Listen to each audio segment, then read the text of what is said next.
How can anti-Zionism be the new anti-Semitism? Surely there's no connection between them. Anti-Semitism is hatred of Jews as a people, a race, an ethnic group. Anti-Zionism is an objection to a country, a nation, a state. What's the connection between them? Anti-Semitism is a virus that mutates, so that new anti-Semites can deny that they're anti-Semites at all, because their hate is different from the old. In the Middle Ages, Jews were hated for their religion. In the 19th and early 20th century, they were hated for their race. Today, they are hated for their nation-state, Israel. What all three have in common is that there are different ways of saying that Jews have no right to exist collectively as Jews with the same rights as other human beings. In each era, anti-Semitism has focused on the primary form of collective Jewish existence. In the Middle Ages, they were a religious community, so they were hated for their religion. In the 19th century, when many European Jews became secular, they formed an ethnic group, a race, and were hated as such. Today, when their primary collective embodiment is as the people of Israel in the state of Israel, they are hated for their state. Anti-Zionism is the latest mutation of the world's longest hate. What then is the connection between Jews as a people, Judaism as a religion, and Israel as a state? The connection between the Jewish people and Israel goes back long before the birth of either Islam or Christianity. Jews created a society there in the days of Joshua, a kingdom in the days of Saul, and a nation with Jerusalem as its capital in the days of King David. All of this more than 3,000 years ago. Jews are the only people who ever created a nation-state there. At all other times in the past 3,000 years, it was merely an administrative district in an empire whose center was elsewhere. The Assyrian, Babylonian, Persian, Alexandrian, Roman, and Byzantine empires, the Crusaders of the Holy Roman Empire, the various Muslim empires, such as the Umayyads, the Abbasids, the Fatimids, the Mamluks, and the Ottomans, until finally the British. Jews are the only people who have maintained a continuous presence in the land. They are its indigenous, original inhabitants.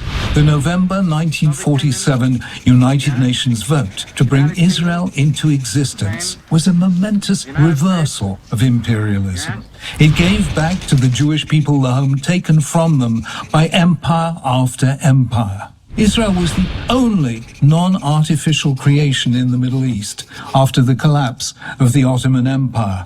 The rest, among them Jordan, Syria, Iraq, Libya, Saudi Arabia, and Yemen, were all artificial creations that hadn't been states before, which is why most of them still exist in a condition of ethnic, religious, and tribal strife. Only Israel had previously existed as a nation-state.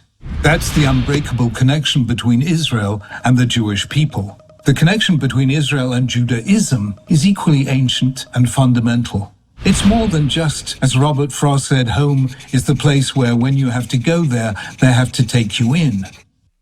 Read the Hebrew Bible and you'll see immediately that it isn't about the salvation of the soul.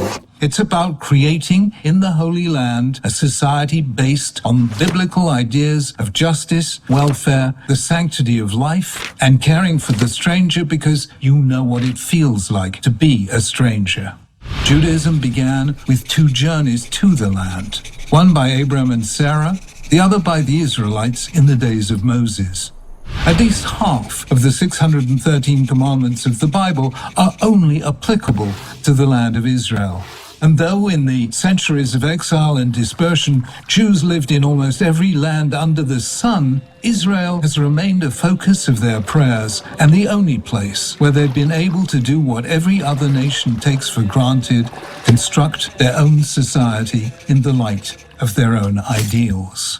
Judaism differs from the other Abrahamic monotheisms, Christianity and Islam, in that it's the only one of the three that never created or sought to create an empire. It was the imperialism of the Roman Emperor Hadrian that led him in the 2nd century to change the country's name to Palestine.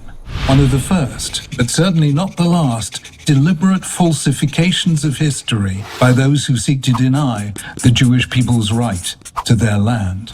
There are 56 Islamic nations and 159 in which Christians form the majority.